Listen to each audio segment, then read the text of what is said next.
I'm Rebecca Lindquist, the American Accent Coach, and I'd like to bring you a video today that deals with something a little bit different than what we've worked on in the past, from a slightly different perspective. And that is speaking based on your first language with more breath. So many of you have watched my videos where we've talked about how to speak with breath and mouth movement, but there's something we haven't talked much about. Before I get into how to enable breath that way, I want you to experience it through other languages. Now, I'm not an expert in speaking any other language than English, but I'd like to make an attempt to speak a couple of other languages, just so you can hear how the muscle control is different and how it affects your breath, and how it ultimately then affects your speech when you speak another language, such as American English. Let's start with French. Now again, as I mentioned, I'm not an expert in French, but I'm going to pull part of a letter from this book that has models of different letters in French. And I'm going to read it in French to the best of my ability, the way I would normally read it if I were trying to speak French. Je suis évidemment très heureuse des nouvelles que ta lettre m'a apportées au sujet de tes bons résultats. Now, for good or for bad, I said that the best way I know how. But the challenge is to see how that might be different than when I speak American English. What happens? Now, I'm not talking about mispronunciations. I'm sure there are some of those. What I'm talking about is breath and muscle control. How is it different? I'd like you to ask yourself that while I do it a second time, and I'm going to experiment too. Je suis évidemment très heureuse des nouvelles que ta lettre m'a apportées au sujet de tes bons résultats. It feels more controlled. You may notice that I have a lot more constraint going on in my muscles, and actually I feel no breath at all. Now, what if I tried to add some American breath to this French?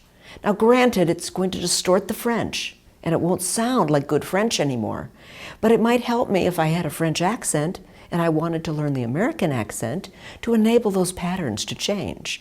Let's try doing that.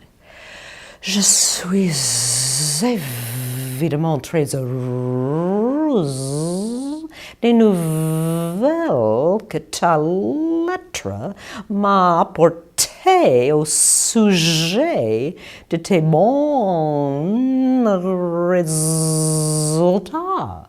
Very distorted, very American sound-oriented, adding an American accent to a French sentence. But what it does, if your first language is French, or if you speak French fluently, perhaps more fluently than English, it allows you to hear those patterns that we're using in American English a little differently. So if you're not sure you're getting breath and you want to practice with French, remember my tissue technique. Let's see if we can get the tissue to move in French with the breath. Je suis évidemment très heureuse des nouvelles que ta lettre m'a apportées au sujet de tes bons résultats. Notice the breath and the relaxation in the articulators. Now that's one example. Let's switch to German. So I'm going to use The Little Prince, which some of you may be familiar with, and since it's written by Antoine de Saint-Exupéry, you may wonder why I'm not reading it in English. Actually, The Little Prince was pretty popular and it was translated into many different languages. So I'm going to pull from the German translation of the text, and I'm just going to read a paragraph. And then I'm going to read the same paragraph in English, and we're going to look at the patterns. Now, to remind you, I'm no expert in speaking German. This is not a video about how to speak German. So certainly when you hear this, there may be mispronunciations. But the goal is to hear how the articulation might be fundamentally different and how those patterns might influence my American English. Let's get started. This is page 83 if any of you have a copy of Der kleine Prinz and would like to follow along. Was muss ich da tun, sagte der kleine Prinz. Du musst sehr geduldig sein, antwortete der Fuchs. Da setz dich zuerst ein wenig abseits von mir ins Gras. Ich werde dich so verstohlen, so aus dem Augenwinkel anschauen, und du wirst nichts sagen. Die Sprache ist die Quelle der Missverständnisse. Aber jeden Tag wirst du dich ein bisschen näher setzen können. Am nächsten Morgen kam der kleine Prinz zurück. Am nächsten Morgen kam der kleine Prinz zurück. Now again, I have an American accent. But what's happening as I try to speak German? Do you hear breath? Do you hear a lot of muscle control? Again, what if I tried to relax it with breath? It will make the German sound distorted. This is not good German, but it might help a German speaker to acquire an American accent. Was muss ich da tun, sagte der kleine Prinz. Du musst sehr geduldig sein, antwortete der Fuchs. Du setzt dich zuerst ein wenig abseits von mir ins Gras. Ich würde dich so... Is that a V? Is it a F? This might help with my V sound. Verstohlen, so aus dem Augenwinkel anschauen und du wirst nichts sagen. Let's stop there. Augenwinkel anschauen.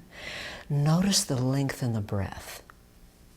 Now I'd like to do one third example. Let's switch to Spanish. Very quickly, this is from a first Spanish reader. And I'm going to do a quick sentence or two in Spanish and then we'll think about the English ramifications.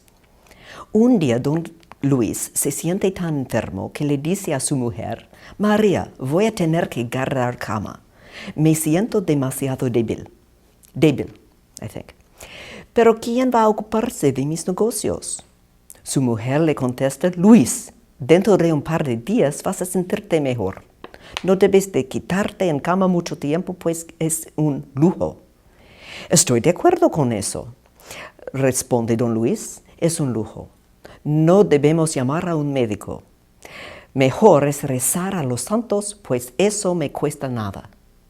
In English, notice the difference in the control. One day Don Luis feels so sick that he says to his wife, Maria, I'll have to stay in bed, I feel too weak. But who will take care of my business? His wife answers him, Luis, in a couple of days you're going to feel better. You ought not to remain in bed for too long a period, for it is a luxury. I agree with that, says Don Luis, it is a luxury. We must not call a doctor. It's better to pray to the saints, for that does not cost anything. In the next video, you will see how to change the breath so that you will enable yourself, if you speak another language, to speak American English with relaxation of the articulators in yet another way that we haven't discussed in these videos. I would encourage you, if you don't speak Spanish, French, or German, to pick a language you speak fluently, like Hindi or Portuguese or Russian, and practice doing the same thing. Say a paragraph in your native language. Notice what your articulators and breath do, how tense they are or not, and then try the same thing with lots of breath, still in your first language, and then try the English translation. Thanks for your time. I hope this has been helpful.